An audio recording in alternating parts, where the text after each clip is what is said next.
This audio presentation of Neville Goddard's No Other God is brought to you by audioenlightenment.com. Copyright 2012, all rights reserved. No other God, a God sent into the fires of experience, is the only God upon whom to rely. Paul knew this truth and urged the Corinthians to examine yourselves. Test yourselves whether you are holding to the faith. Do you not realize that Jesus Christ is in you? Unless, of course, you fail to meet the test. Speaking of the Lord Jesus Christ as being in you, Paul invites everyone to test him. How would you go about testing yourself? By determining your desire and believing you have received it. In the 12th chapter of Mark, Jesus is made to say, "Whatever you desire, believe you have received it and you will." Now here is a condition placed upon you. You must believe. You must dare to assume you are what you want to be and believe in that assumption. Then if Jesus has not lied to you, your assumption will harden into fact. Now when you test him, you too must be faithful to the test. You have tested him by giving him a new model of yourself or another, and he can't be changing models every few minutes and produce anything but confusion. So you must assume the feeling of being the man or woman you want to be, and having assumed it, you must remain faithful to that assumption, so that he may have one mode from which to work. Then he can objectify it in your world. It is entirely up to you. I urge you to test him, and when you find him faithful to his claim, you will have found the only God worthy of your attention. Moses was told by God that when he went to the people of Israel and they asked, "What is his name?" Moses was to say, "I am." He was to tell everyone that no other being has sent you, just I am. Then God continued, saying, "I have made myself known unto Abraham, Isaac, and Jacob by my name God Almighty. But my name the Lord, I did not make myself known unto them." The name Lord was known but not understood. You have heard it time and again, "I am the Lord, the Holy One of Israel, your Savior, and beside me there is no Savior." But do you understand it? We have all heard the great confession of faith is recorded in the book of Deuteronomy. "Hear, O Israel, the Lord our God, the Lord is one." But it is not understood. When I say I am God is speaking, you hear my words, and because you see the body I wear called Neville, you think I am saying Neville is God. But I am saying I am.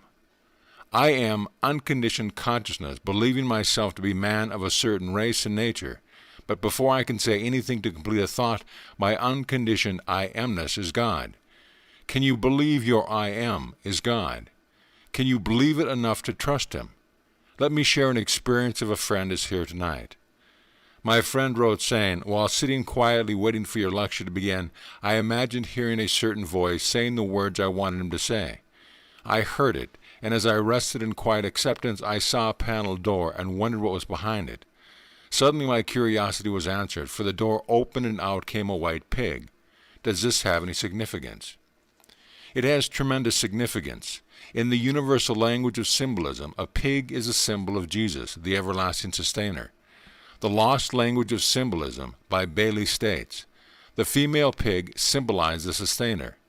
Pictured are two pigs with crowns. One has upward to 20 little suckling pigs being simultaneously nourished, and under the figure is the IC of Jesus, the everlasting sustainer, and under the other figure is the clover leaf and the CR of Christus Redeemer." My friend saw the symbol of his own wonderful human imagination, for that is Christ. If you imagine a state, remain faithful to it, and it externalizes itself. You have found the Creator of the world. By him all things are made, and without imagination is not anything made that is made. When you discover how to make something, you have found him of whom Moses and the prophets wrote, your own wonderful human imagination, the everlasting sustainer of all life. Many years ago in vision, I was in a large coliseum filled with beautiful trees and flowers. In fact, the entire plant world was represented there. It was closing time and I was alone. Looking down, I saw a little pig at my feet. Wondering what I should feed him, I picked him up and placed him on a desk. Looking around, I gathered branches, leaves, and flowers to bed him down for the night, so that tomorrow an attendant could care for him. Then the scene changed and the coliseum became a huge supermarket. Again I looked down to discover my pig. He had grown in the interval, but he was still not well fed. Opening a bag of meal, I started to mix it when I called out to my daughter saying, "Vicky, bring me a package of grain that I may feed the pig while I mix the meal for him." Then she said, "Daddy, what will I use for money?" And I replied, "Everything here belongs to us. We don't need money." She went over to a pile of goods which was arranged like a serpent, and instead of taking a package from the top, she took one from the bottom, dislodging the entire pile, causing it to tumble down, revealing a single candle lit. Then I said, "Do not rebuild it. Now that the candle is lit, it must remain so and never be covered again." My brother Victor appeared just then to inquire as to what I was doing, and when I told him, he removed what appeared to be a white, thick gravy from a bag and added 3 handfuls to my mixture. As I awoke hearing these words from the books of Job and Proverbs, "The spirit of man is the candle of the Lord, and when his candle shone upon my head, by this light I walked through darkness." Hearing the words so clearly, I realized they had great significance. So I began to search out the symbolism of the pig and found it to mean the everlasting sustainer of the world. I had found my imagination to be Christ Jesus, but I had not fed him well. I had neglected to exercise my imagination when the opportunity arose. Every day presents an opportunity for me to take my imagination and use it lovingly on behalf of others. If I hear people call in distress and do nothing about it, I am not feeding my pig. If I want something and do not exercise my imagination towards its fulfillment, my pig goes hungry. Having heard that whatsoever I desire, I will have if I believe I have received it, and knowing it came from Jesus Christ, who is my own wonderful human imagination, and yet not doing it, I am not feeding my pig. It was tall and rangy, but he should have been much fatter. However, he had survived in spite of my neglect. So I can say to my friend, when the door opened and the pig came out, "You saw the symbol of everlasting sustainer of the world. Now you have proved to your own satisfaction that imagination creates reality. For you said that what you did in the silence came to pass in a very short time of interval." In the same letter he wrote this, "In my vision you were looking above my head at the branches of a perfectly straight tree. It was about 3 or 4 years old and came out at the top of my skull. This is the gentleman I spoke of a week ago and told him that, although he has no memory of the experience, he has been born from above.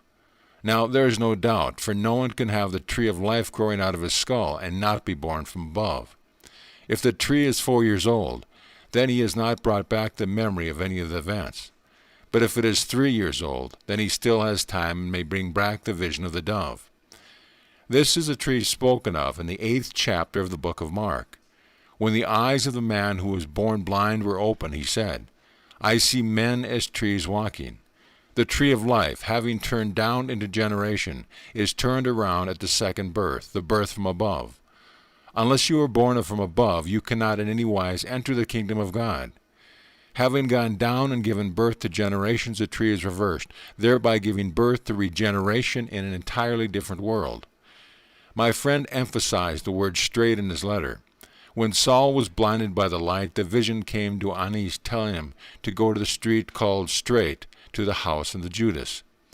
There you would find a man from Tarsus, for I have shown him in a vision that you would put your hand upon him and restore his sight. Maybe my friend's sight will be restored, for he emphasized the word straight in his description of a tree which grew out of his skull. The first time I had this vision, I was moving with those majestic beings of the awakened society, with their trees growing out of their brains, when I saw a prominent man in the British government stick a tree on his head from the outside, and jump in the hope that his tree would support him. But each time he fell flat on his face with the tree falling off his head, and I awoke laughing. Blake said it so beautifully. The gods of the earth and sea sought through nature to find this tree, but their search was all in vain. There grows one in the human brain. The only tree of life you will ever find is growing there, and it will always grow up, not down. When you look at a chart of mortal man, the man who dies, you will see a tree with its roots in the brain, and all the veins, nerves, and arteries going down as an inverted tree. If you saw that same man after his rebirth, you would see the tree turned up and growing in a majestic manner. Now I know that not everyone brings back the memory of rebirth and discovery of the sun. I can't tell you why, but my friend's vision of the past few months leads me to the conclusion that he has had all of them, but had not remembered. But tonight the subject is no other God. Do not turn to any other god, for the only God is your own wonderful human imagination. There is no other. The day will come when he will unveil himself in you as you. You won't see another, yet it takes his Son to unveil you. Only the Son knows who the Father is, and only the Father knows who the Son is. The Son unveils you by calling you Father. Only then do you know who you really are. Now, if imagining proves itself in a performance, does it matter what the world thinks? Test yourself, for there is no other God worthy of your attention. He is the God that you tested in the fires of experience and have proven true.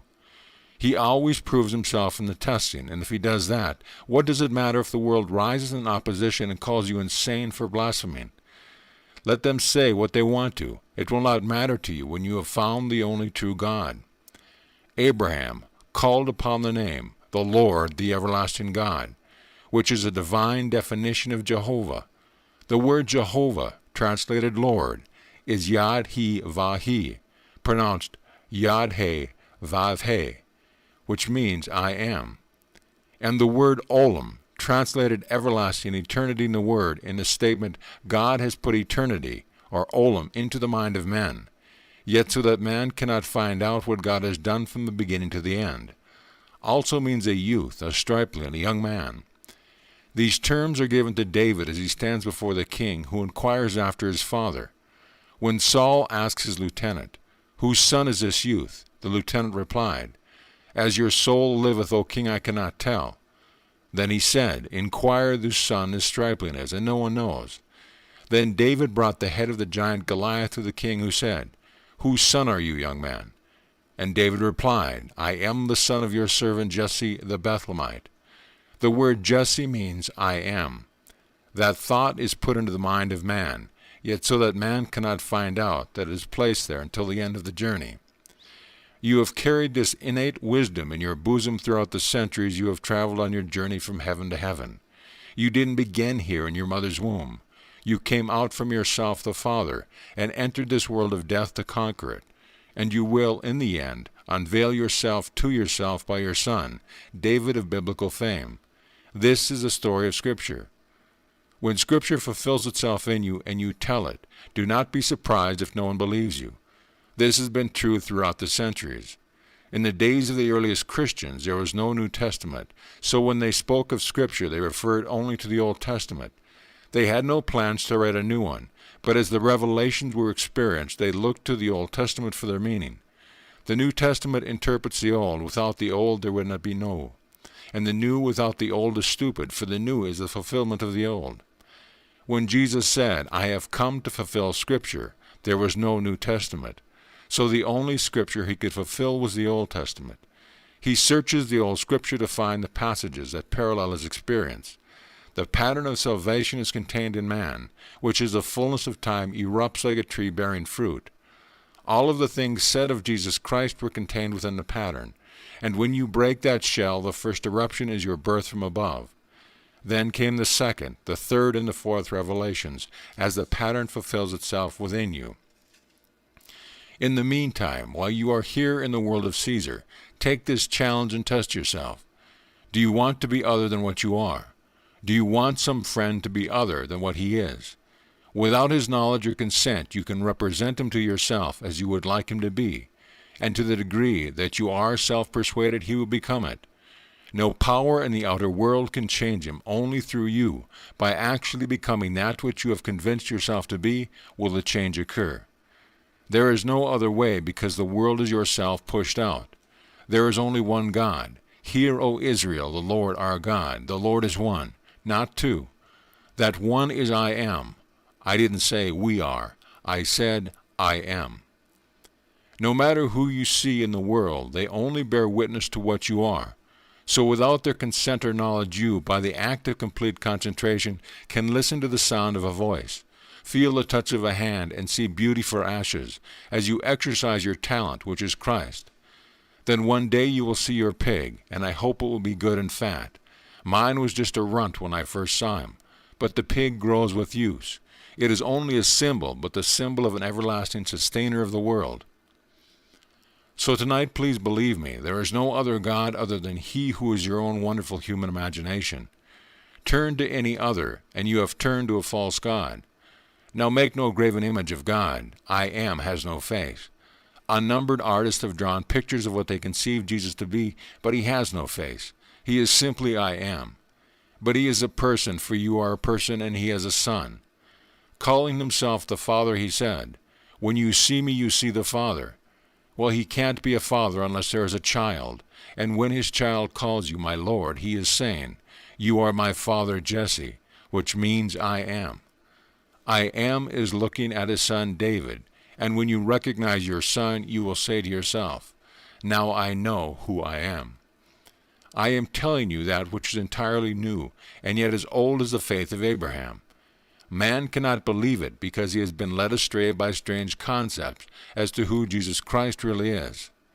Jesus Christ is God the Father, and as a father he must have a son. That son is David. This I know from experience. I did not read it in a book. I never heard it from the lips of a man. It came by revelation. The tree of life bloomed and bore its fruit in me, and every tree has the same fruit, the same story. There is only one story to be experienced in all. So if it hasn't happened to you, don't be distressed, it will. I know in my friend's case it has happened, but he hasn't remembered it. All I can say to him is pray that you will remember.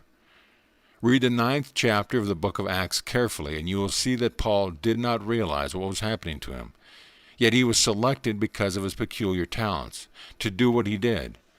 Others who were remembered were not selected, but Paul, violent against the early Christians, bringing them shackled in Jerusalem to be beaten, and even consenting to Stephen's death, was chosen. When he came to the street called Straight, he was blinded by the truth. The Lord picked him out because of his peculiar qualities. He was a man of intense power.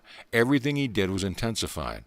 The Lord took the same power which was used for evil and turned it around to be used for good. Paul did remember when his son was unveiled, for he said, when it pleased God to reveal his son in me, I did not consult with flesh and blood. He did not go up to Jerusalem to discuss the matter with others, no matter how seemingly powerful they were. It never occurred to Paul to get the permission of anyone. He simply went about doing exactly what he was told to do by the one who revealed his son to him. And there is no one on record who revealed more than Paul. I am not saying that you are the one, but it is my real hope that you are. Nothing would please me more because I am departing. My time is short, and it is my hope that you will be selected to tell it. But tonight, believe me, your own wonderful human imagination is the one and only God, so put him to the test. Know what you want and let him create it for you. Search for and find the feeling that would be yours if things were as you desire them to be. Look at your world. Would you see it differently? Would those in your world see a different you? Create that scene, catch the feeling of reality, and don't let go. Don't forget what you saw and how you felt, for he who creates in you must have a model to work with. Don't be the double-minded man Jesus speaks of. The double-minded man is unstable in all his ways. He looks into the mirror of life and sees what he looks like. Then he turns and forgets what he is like. Do not turn away from what you have just imagined and forget what you really look like, but persist in the new state.